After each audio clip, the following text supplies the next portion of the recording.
Ladies and gentlemen, dear friends, I feel honored to be invited to participate in the third Latin American Congress on Chinese Studies.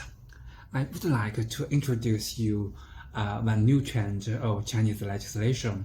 I call it a new type of law in China. It is the laws on promotion. Usually we see that the legislation reflects the experiences of the governance. It's the lessons we learn and the experiences we achieved. Now we attach significances to the functions of the law to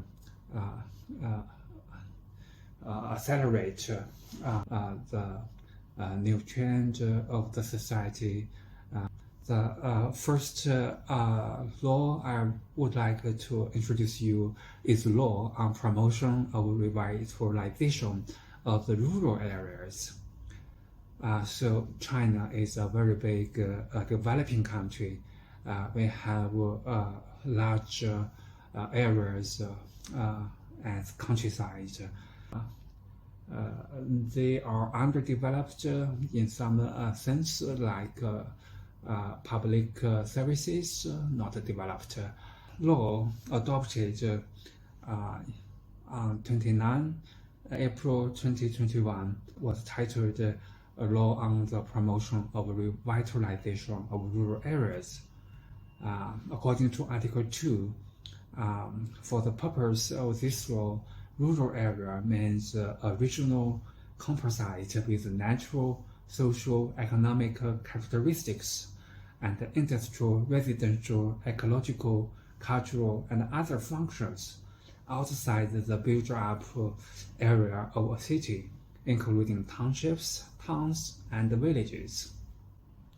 So that means the peasants also should enjoy their life in four senses. The development of the rural areas, including both economic development and political, cultural, social, ecological development. They need talented personnel, and they need the reform of the public services. So it's the new trend of modernization of the whole country.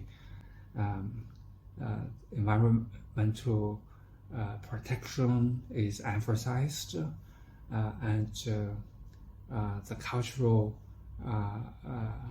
heritage and cultural life are emphasized. On 23 October 2021, the Standing Committee of the National People's Congress adopted a new law on family education promotion. China has a tradition emphasizing family education of the children.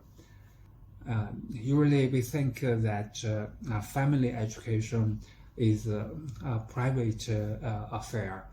However, today we know that the concept of public law and the concept of private law is not so much clear-cut. And for domestic violence, now we see it's not just part of the private life. We see the parents, the guardians, should take the primary responsibility for education of their children.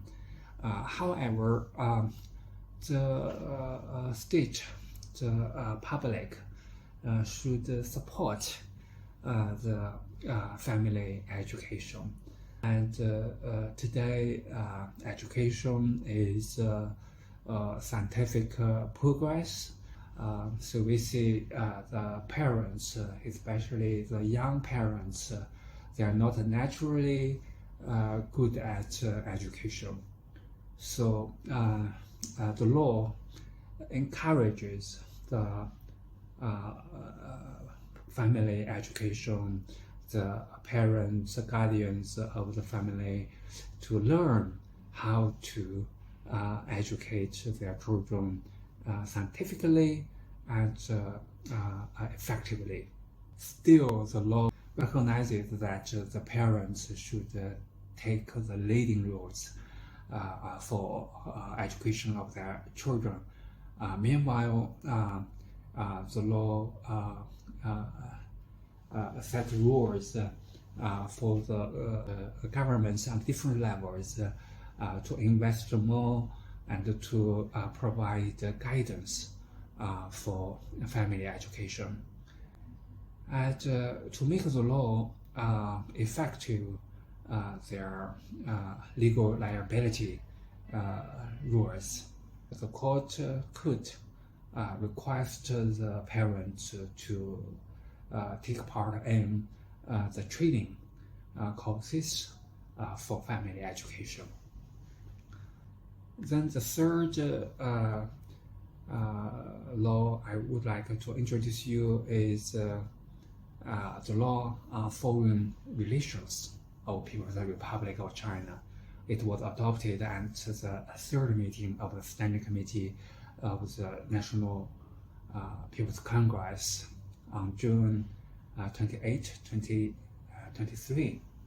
Within the title of the law, there is no term promotion, but we could read that. So the law could be read as the law on promotion of foreign relations. The law set the goals, purposes, general principles, allocation of powers among the national, local governmental organs. It also set up the system, the basic system of foreign relations of China. The new law clarifies what is China, what will China do in future in international society. And I know that now the relationship between China and the Latin American countries are being strengthened, and the conditions are much more better.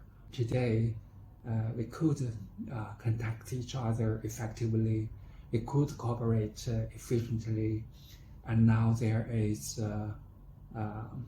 high political will and awareness on connection of China and inter-American countries. I feel so good to be engaged in the communication exchanges between us. So I would like to say that the exchanges and cooperation in the field of law is so much important because the law is clear, the law is stable, and the law is predictable. So to understand each other, to interact effectively, the laws are very important. It's not only for the legal professionals, but also for all of us in different fields. So I call on more close exchanges and cooperation between us in the law field. Thank you so much.